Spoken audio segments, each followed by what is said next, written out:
And then what did you experience when you were being in a mantid form? What in that Yeah. life or that expression, what were you experiencing? It was so interesting. So it was, I was on a ship, and all of a sudden uh, I was standing, on 2 feet, but I had, almost like mantis arms, right? Like arms that were kind of like this. And there was a lot of excitement because I was talking with a group of people. So or other mantis, there were like maybe, I don't know, 5 or 6 around me. So it was kind of like I was in a group setting.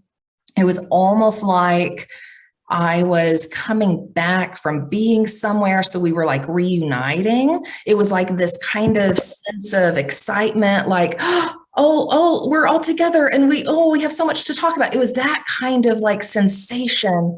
And my arms were like doing this thing that I can't even like describe because it's not even something, we would do in human form, right? It was this very kind of like excited mantis-y thing. Mantis dance. Yeah. Yeah. It's like, I don't even know how to describe it other than like, that was kind of the feeling that was there. Yeah. It was like, oh, we're reuniting. And I had this very distinct feeling of these arms, that were different than human arms. And my body was like a little like kind of bigger in the middle and, the arms and legs kind of spindly, like you would expect a mantis to be, I guess. And it was just a very interesting kind of, I don't know, 30 seconds to a minute. That was probably as long as I was in that experience and then kind of came back. But it was really cool. And it kind of felt like I was having a reunion of sorts, and so it really felt like I was being greeted and that we were excited to exchange information. And it was cool.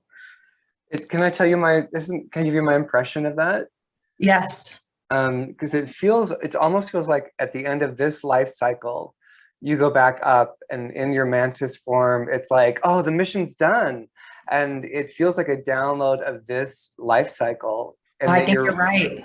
That's Yeah. what I'm getting like a big chill around that, where it's like, I am too. Right now, I'm getting chills. Yeah, I think you're right. That was a future memory because actually in regression, and this knocked my socks off. We talk about this in our podcast too, but it's a little out there for people to think about the idea that, a soul could have left an ET body and come down into this dimension and incarnated in a human. And then that soul goes back to the ET body rather than back to the spiritual realm. Right. And I think that's what's happening with this particular incarnation cycle. Yeah. Mm-hmm.